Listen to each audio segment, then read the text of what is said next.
Bonjour Frédéric Valletoux. Bonjour. Vous êtes le 5e ministre de la Santé d'Emmanuel Macron en seulement 2 ans, pour un ministère qui a de nombreux défis à relever. Et on va prendre les sujets un par un, on va prendre le temps de les creuser ce matin avec vous. Le plus récent, c'est l'assurance maladie qui a donné son accord à une hausse de la consultation pour les médecins généralistes. Elle va passer de 26,50 € à 30 €. Mais ça ne va pas se faire sans contrepartie. Qu'est-ce que vous leur demandez de plus aux médecins? Est-ce qu'ils vont devoir faire plus de garde pour toucher plus d'argent? Alors la discussion qui est en cours est une discussion classique qui revient régulièrement. Elle avait échoué au printemps, elle a repris à l'automne et elle devrait, j'espère, aboutir dans les prochaines semaines. Et comme toute négociation, on discute des engagements mutuels. L'engagement de l'assurance maladie, c'est de répondre à cette demande légitime de voir la revalorisation de la consultation en secteur 1 notamment, mais pas que. C'est aussi d'adapter un certain nombre de tarifs. C'est votre demande à vous? Et la demande de l'État, c'est bien sûr quels sont les engagements réciproques, quelle est la contrepartie, c'est-à-dire finalement, dans tout contrat, chacun fait un pas l'un vers l'autre. Et donc, comment on répond aux attentes, j'allais dire, d'intérêt général, aux questions d'intérêt général que se posent aujourd'hui les Français sur la permanence des soins. Valletoux, garde ou pas garde? Gabriel Attal, lui, il a été assez clair dans sa déclaration de politique générale, notamment, il n'exclut pas de réintroduire l'obligation de garde qui avait été supprimée en 2002. Aujourd'hui, clairement, c'est une menace qui pèse. Alors, c'est une menace. D'abord, tout le monde ne le vit pas comme une menace. La réalité des faits fait qu'aujourd'hui, il y a déjà 40% des médecins libéraux qui participent à la garde, c'est-à-dire finalement à la prise en charge des Français après 20 heures, le week-end et les jours fériés. Donc ce n'est pas une réalité que méconnaisse la médecine libérale. La question, c'est pourquoi leur demander plus s'il y a déjà 40%? C'est absurde, par exemple, dit Arnaud Chiche, le président du collectif Santé en danger. Il dit il y a déjà des médecins qui le font. Par ailleurs, les généralistes, s'ils travaillent le soir, ils fermeront leur cabinet le lendemain matin. Donc ça ne va pas régler le problème. C'est pour ça que la volonté, c'est de regarder les choses territoire par territoire. En fait, ce que je souhaiterais, ce que nous souhaitons avec Catherine Vautrin, c'est vraiment de faire confiance aux acteurs de territoire pour organiser eux-mêmes, effectivement, là où c'est nécessaire, parce que la garde n'existe pas partout, et la participation de la médecine libérale à l'effort de garde aux côtés des hôpitaux n'est pas la même dans les différents territoires. Et donc l'idée, effectivement, c'est de regarder territoire par territoire les réponses que peuvent apporter les professionnels eux-mêmes.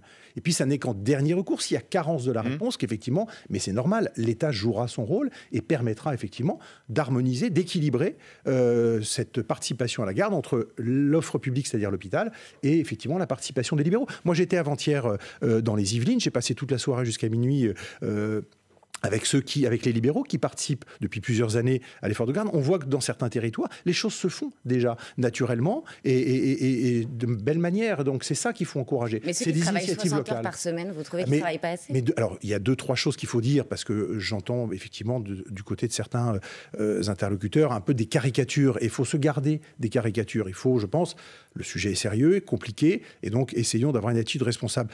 Quand on parle de garde en nuit profonde, il est dans l'idée de personne de demander à des médecins libéraux d'être entre minuit et 5 heures, 6 heures, 7 heures du matin, de tenir des gardes, alors que de toute façon, il y a une lumière allumée qui s'appelle les urgences. En nuit profonde, on n'a évidemment pas besoin d'un effort de participation à la permanence des soins, comme entre 20 heures et minuit, ou comme le week-end et les jours fériés. Donc il faut graduer selon les territoires, selon les besoins.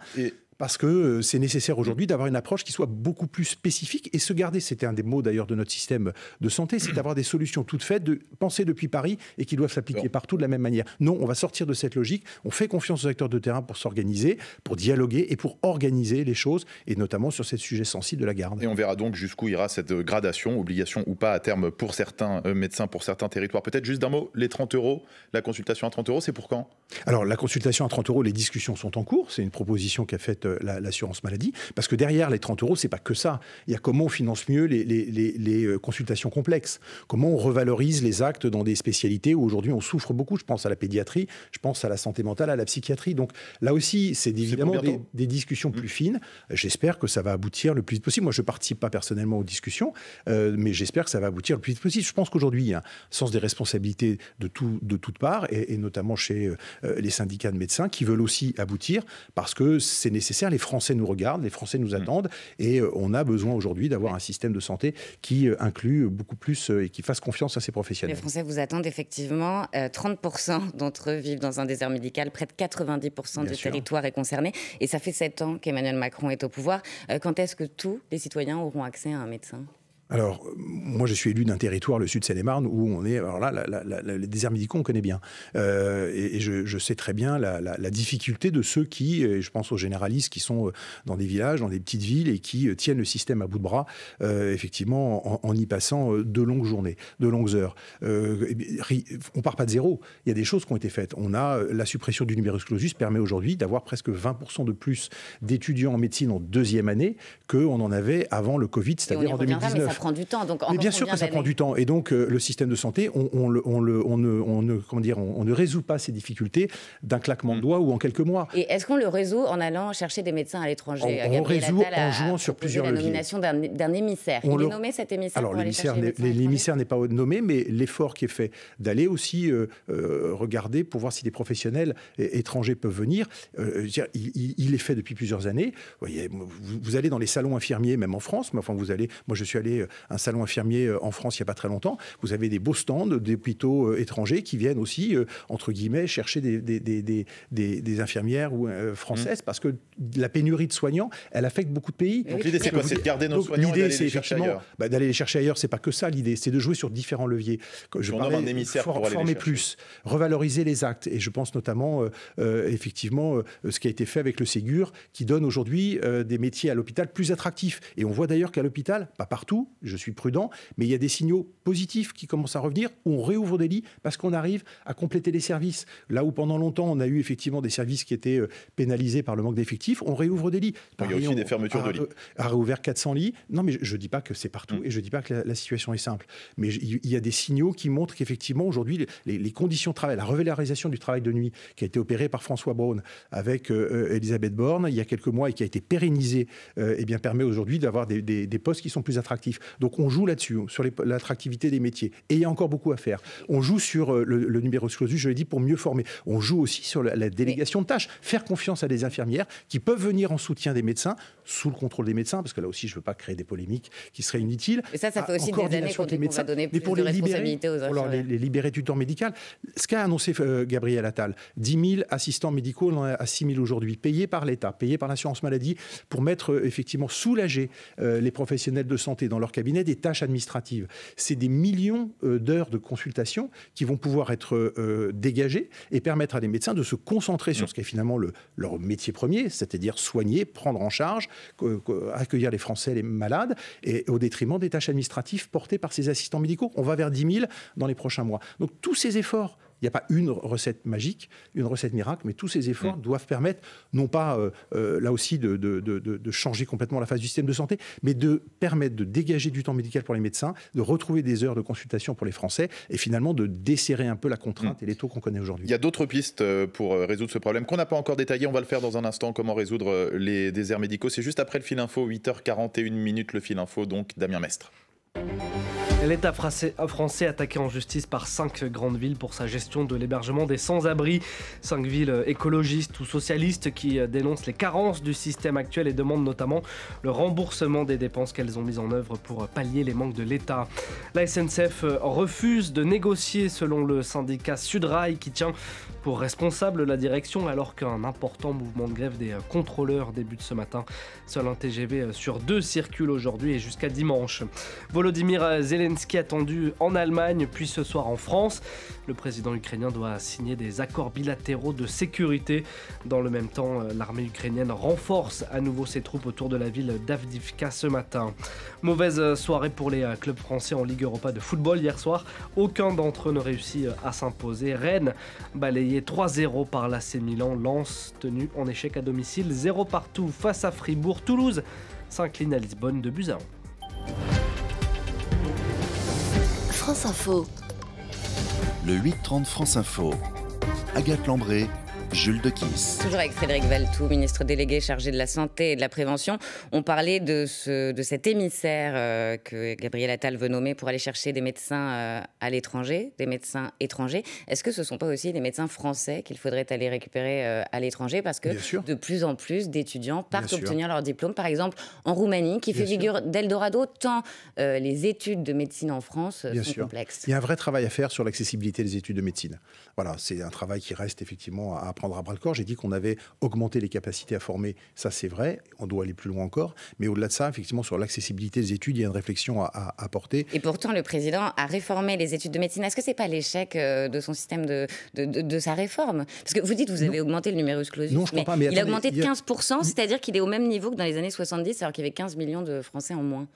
Oui, non, mais d'accord. Mais ça ne change pas grand-chose, finalement, vous n'avez pas ouvert les vannes. Ça ne change pas grand-chose. Là aussi, vous savez, augmenter les effectifs conformes, ça ne se fait pas d'un claquement de doigts. Il faut accueillir les étudiants, il faut leur trouver des terrains de stage, il faut trouver des professeurs qui augmentent des élèves plus nombreux.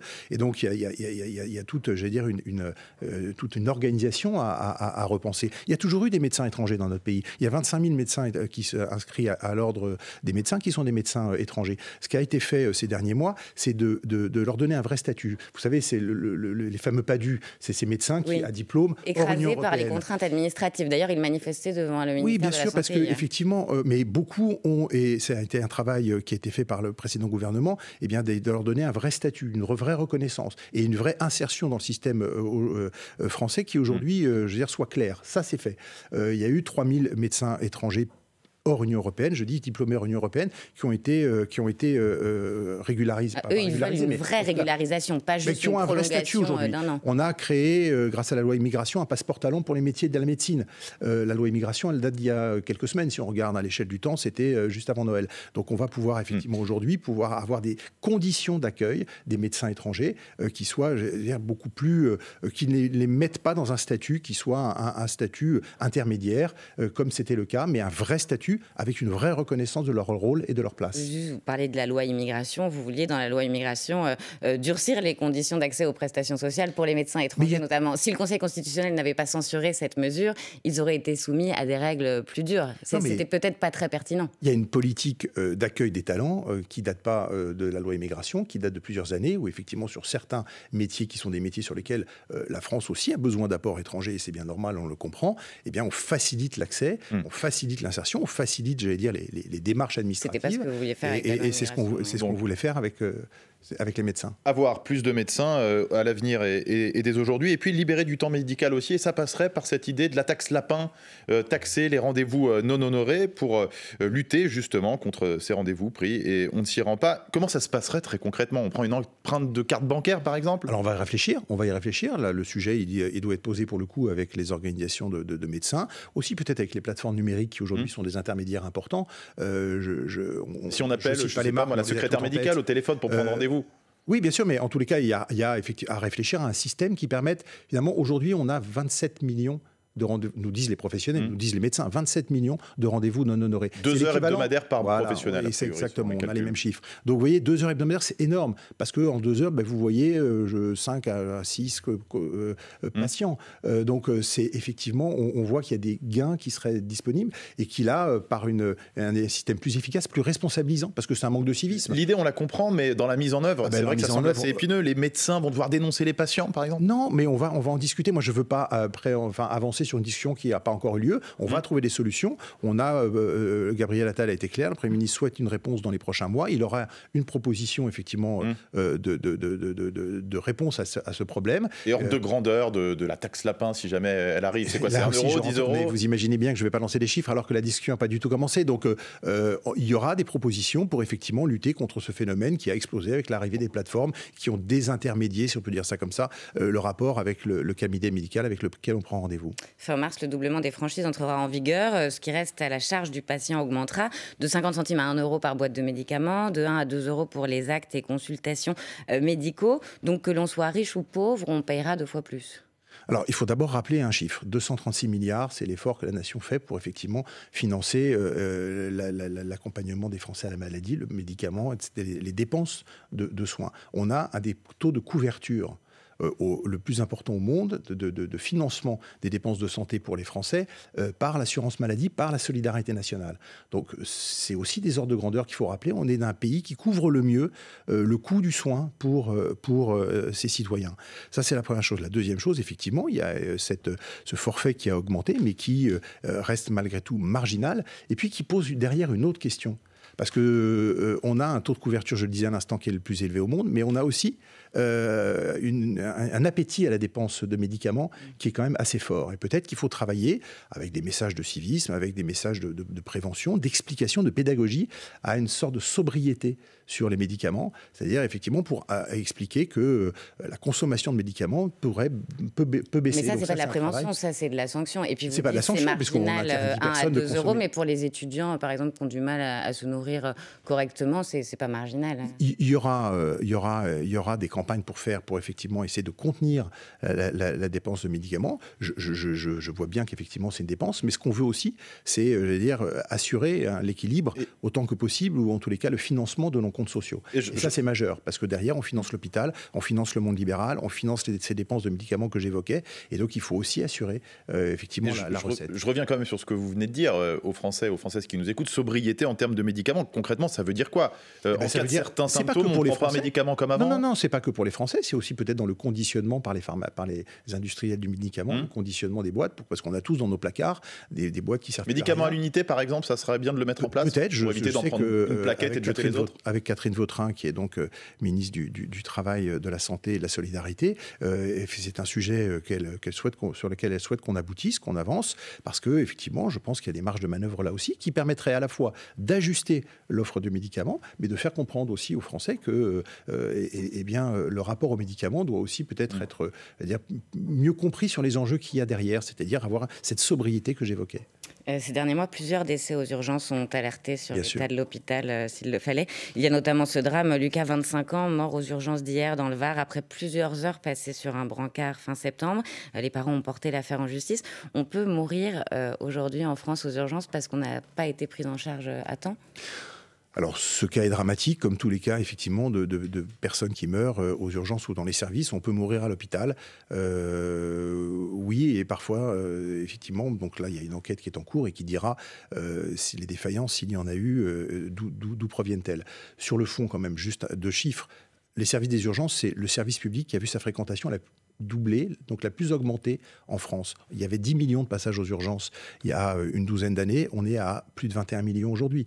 C'est-à-dire qu'effectivement, la crise du système de santé et le fait qu'effectivement, aujourd'hui, il y ait de moins en moins de médecins de la crise du système de santé qui affecte aussi le monde libéral, fait qu'on se tourne de plus en plus vers les urgences parce que c'est la seule lumière allumée et que parfois c'est l'espoir d'une consultation, même si on n'y a pas forcément besoin d'aller aux urgences. Et qu'est-ce qu'on fait alors ? Et donc, il faut effectivement continuer à travailler à ces solutions. On évoquait en début d'entretien cela, c'est-à-dire cette réponse territoire par territoire qui permet effectivement de mieux prendre en charge des gens qui n'auraient pas besoin d'aller aux urgences, mais qui y vont parce que de fait, quand on veut voir un médecin, on sait qu'il y en a aux urgences. Donc, il faut et que parfois on est dans des zones, on appelle SOS médecins, il n'y en a pas, on veut prendre un rendez-vous, il n'y en a pas, donc on n'a pas d'autre choix que d'aller aux urgences. Mais complètement, ce qu'on appelle le service d'accès aux soins qui a été déployé ces derniers mois. Aujourd'hui, 63 départements ont un service d'accès aux soins. L'objectif fixé par le Premier ministre, c'est que tous les départements soient couverts dans les prochains mois, c'est-à-dire effectivement, le service d'accès aux soins, c'est un lieu de coordination entre la médecine hospitalière et la médecine libérale. Ce sont des opérateurs et ce sont des médecins qui effectivement permettent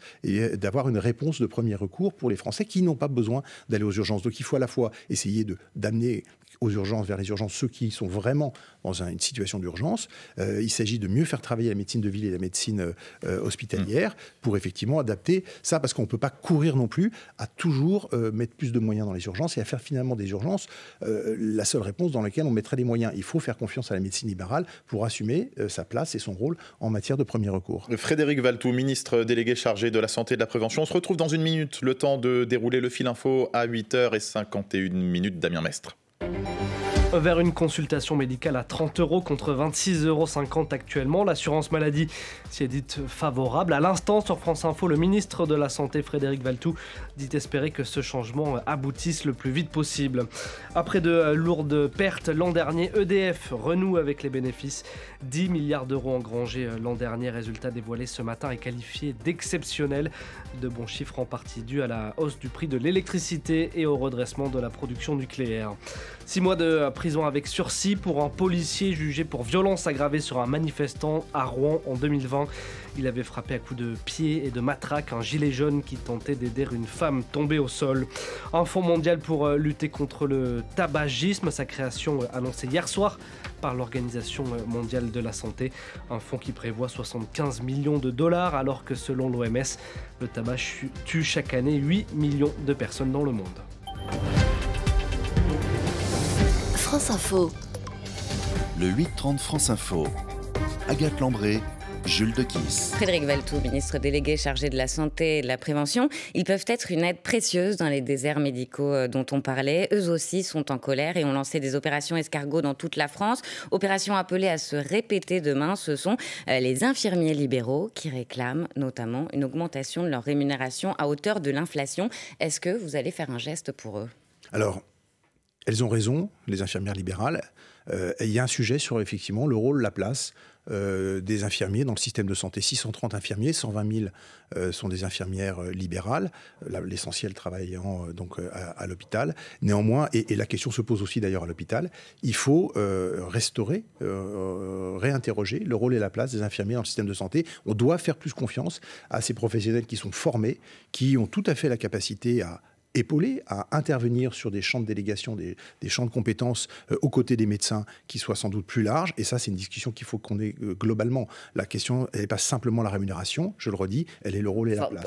Pas d'augmentation depuis 15 ans, alors que bien sûr, mais bien sûr. Ils se disent les oubliés du Ségur de la santé. Moi, il n'y aura pas de geste, vous dites, financier là aussi, on va commencer à discuter et je souhaite vraiment ouvrir avec toutes les organisations représentatives des infirmiers et infirmières des discussions qui soient très larges et qui englobent justement aussi pas simplement la question de la rémunération, mais aussi le champ de la responsabilité. Juste un exemple, les infirmières en pratique avancée, on a voté ça à l'Assemblée nationale maintenant en 2023.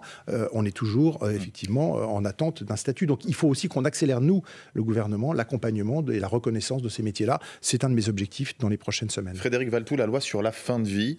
En juin 2023, vous vous opposiez à l'aide active à mourir. Vous écriviez avec d'autres députés dans une tribune « Le soignant ne doit jamais disposer du droit de vie ou de mort sur celui qui se confie à lui ».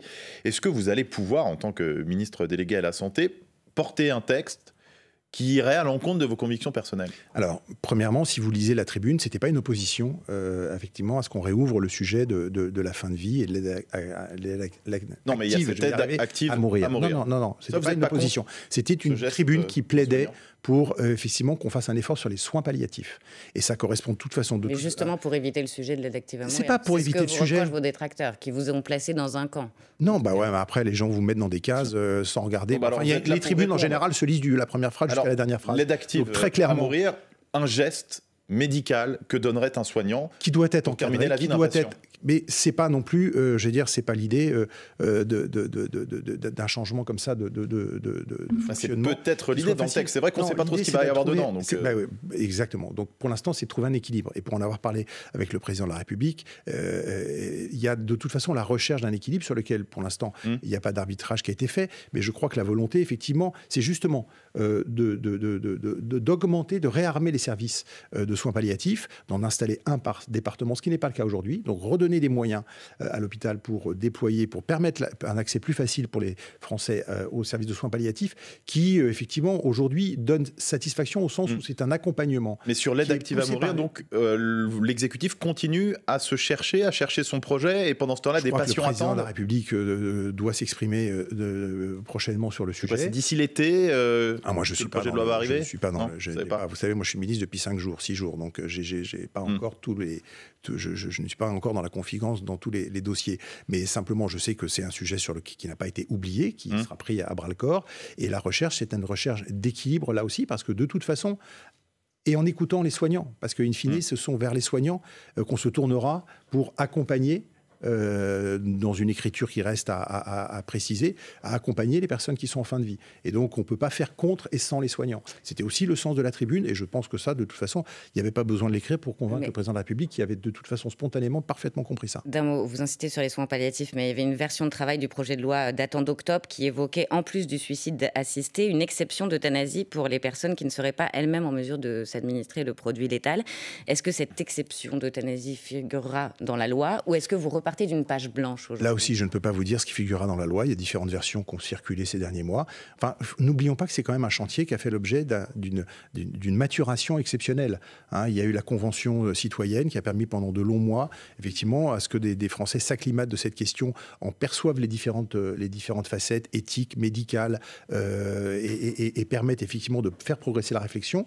Il y a des consultations auxquelles je n'ai pas participé avec tous ceux qui, philosophes, religieux, médecins, avaient sur cette question des choses à dire et à faire valoir. Donc, ce que sera le point d'arrivée de cette réflexion qui a quand même été longue et exceptionnelle, et moi je veux rendre hommage à Agnès Firmin-Lebaudot qui a mené dans les précédents gouvernements ces réflexions, permettent aujourd'hui sans doute d'arriver à une maturation, un point d'équilibre que je ne connais pas, mais dont je sais que vraiment l'intention, c'est de retrouver un point d'équilibre qui finalement emmène l'ensemble des acteurs plus que veuille imposer une solution qui ne serait pas partagée. Juste un mot, les socialistes au Sénat voulaient faire adopter une proposition de loi pour les femmes souffrant de règles douloureuses, pour leur offrir un droit à un congé menstruel qui serait indemnisé par l'entreprise. Quelle est votre position sur ce sujet ? Je l'ai dit hier au Sénat, la cause est juste, la cause est effectivement à travailler, mais la réponse qui était proposée, sans rentrer dans trop de détails, mais la réponse qui était proposée était inadaptée. Parce que c'était une réponse d'un congé qui serait donné, qui aurait peut-être été un coup de canif, enfin pas peut-être, c'était mon analyse, qui aurait été un coup de canif au secret médical, parce que et donc sans doute le sujet est à retravailler. Je l'ai dit hier au Sénat. Ça se fait en Espagne depuis un an. Pas dans les mêmes manières, pas du tout dans les mêmes manières. Donc le sujet est à retravailler.